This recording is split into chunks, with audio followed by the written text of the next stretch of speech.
It's part one of our interview with the great Randy Bachman. In this one, we talk about that ill-fated trip that the Guess Who took in the 60s to the UK, but they kind of made the best of a bad situation. I'm John Beaudin from Rock History Music. Keep in mind, if you want to check out the entire interview, it is on our sister channel, Rock History Book, right there waiting for you. And we'll have links in the bottom in the description for all things Randy Bachman, things that he's up to, how to get to his website. He gave us 2 hours for an interview. We're just hanging. And in this one, we talk about the Guess Who going to the UK in the early days. Someone had asked, when you guys went to England in the early days, did you get a chance to meet them? Someone had thought you had met the Kinks. Well, we met everybody. When we went there in 67 with the Guess Who, before we had a big splash, Burton Cummings had just joined the band. Everyone was just starting. So Hendrix had just got there. Cream had just started. Clapton had quit the Yardbirds. The Who were going with Happy Jack and My Generation. The Stones were going still with Brian Jones. The Crawdaddy Club, the Bag of Nails, the Marquee Club. We went to all of those. And we were with Terry David Mulligan. I'm sure you know him. He was a DJ in Regina. He became Much Music. He was there just as a buddy. And all afternoon, we'd go to all these clubs because we knew the bands were there setting up. They're going to play that. So we'd go at 4 or 5 in the afternoon, and they'd be there hauling in their amps. And the Marquee Club, which is the size of your bedroom, little club. But the Who would set up in there with their amps, and we would see them rehearse and sound check, and got to meet all these guys. It was an amazing time. It was absolutely amazing. It was like everybody's. Meanwhile, Monterey's going on in 67 in California. To be in London at this time was just unbelievable. But you had mentioned before that it was sort of an anticlimactic thing as far as getting the Guess Who to getting the band to break through there. What was your feeling coming back? Well, we never broke through. We got shafted by the British Mafia, and we had no gigs. We had no money. We had three rooms in a hotel, the Regent Palace, right on Piccadilly Circus there. So I got the band together. I said, okay, it's time for a communal effort here. How much money do you have? How much money did we bring? Because we wanted to buy Shadows records and stuff. So we pool all our money and say, look, we don't want to go home with our tail. We left because we were going to be the Beatles, right? We're like insane. We aren't the Beatles. Nothing happened. We got shafted. So let's put all our money together. Let's check out of our rooms. Let's get one room. So they have little beds in England, little single beds. Push the beds together. We'll tie them together. We'll sleep sideways on the beds, like head, and put our feet on a chair or on a move over a dresser. So the 4 of us could sleep on a bed. But Gary Peterson and I were normal guys, and Jim Cale and Burton were the night guys. So we would sleep in the bed at night. And if they were getting home at 5 or 6 in the morning, we'd be getting up and going out to see London. They'd be coming home to sleep. So we pooled our money. We stayed there maybe about a week. And in that week, I had an idea why don't we go and see the guys at Mills Music? Because we knew nobody there.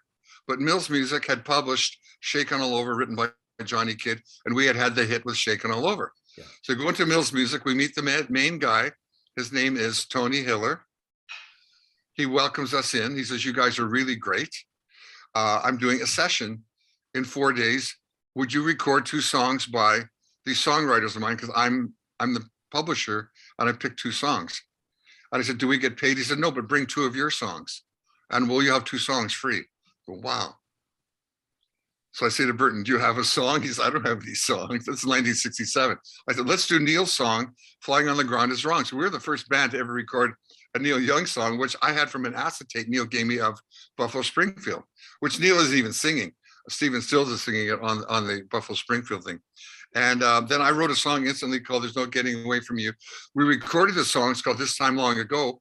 And when we came back to Quality Records in Toronto, we recorded at Regent Sound, and John Lennon was just there. And here's his drawing that was on the wall. And we got this song called This Time Long Ago that sounds like the Fortunes. You got your trouble, I got mine. And we got this other song, that Neil Young song, Flying on the Ground. And suddenly we were a big success. We turned that into the failure into a success because we came home with nothing. That's crazy. Came home 40 grand in the hole, yeah. Which in 1967 was huge antic money. And out of the blue, We got back to Winnipeg. All our gigs had been canceled because we're going to England. We're touring the world. We come home after 2 weeks. We owe Gar Gillis, who did Garnet Amps, like 10 grand. We owe Air Canada 10 grand. And we owe the Stag Shop, because we all went and got new suits like the Beatles, 10 grand. My phone rings and it's a guy that says, "Can you read music?" And I say, "Of course." "Well, I can't, but you say you can." And he says, "My name's Larry Brown. I work at CBC. We're looking for a house band to just play the hits. The show's called Let's Go. You need to play the hit parade, and you need to sound like, I've been to your dances. When you play a record, you sound like the record." I said, "Great." He said, "Come in Monday. Well, I'm going to give you charts." I said, "Who's doing the charts?" He said, "Bob McMullen." I knew Bob McMullen. So "Hey, Bob, this is Randy Bachman. Do you have the charts done yet? How are you going?" I'm not saying I can't read music. I think, "What charts have you done?" "We're going to do 6 songs." He said, "Yeah, I've done Last Train to Clarksville. I've done Happy Together." I go, "Oh, great. Anything else?" He said, "Well, I haven't done these two."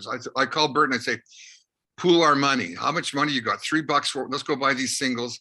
We'll learn them. So when they put the sheet music in front of us on Monday, out comes Happy Together, out comes Last Train to Clarksville. And Larry came and he said, "You can't read a note, can you?" And I said, "No." And he said, "But you sound like the records and you got the gig." And we did that TV show for 2 years. Let's Go Music Hop. It got us out of the hole. It paid us $2,200 a week because it was on every Thursday. Remember, Anne Murray was on Monday. Montreal was Tuesday. Ottawa was Wednesday with Alex Trebek as the host. Winnipeg was Thursday, and Vancouver, and sometimes they would parlay with hook up with Calgary, was on Friday. That was on every night of the week on CBC. And all the kids across Canada saw a Canadian band every day after school at 4:30. It was amazing. We then had to learn 10 or 12 songs a week, which put it in the Beatle mode. Remember, when they decided to stay home, they'd go in every day to the studio and record. And let's do this in a different tempo. Let's do this in a different key. And that was our chops. Burton learned to double his vocals. I learned to double my guitars. And out of that comes These Eyes and American Woman, from going into the CBC and rehearsing every single day for 2 solid years, and then doing our own gigs at night on weekends. Hope you enjoyed that. That's just part 1. Now keep in mind the entire interview, and the link is in the bottom in the description of this video. If you want to see the whole thing, it's on our sister channel, Rock History Book. It's also going to be a podcast, and the links are in the description as well. So part 2 coming up in a few days. Make sure you comment on our videos. We read all the comments. Subscribe to our channel. It's so important to us. And of course, spread the word. Let people know. And share our videos. I'm John Beaudin. This is Rock History Music. Take good care of yourself.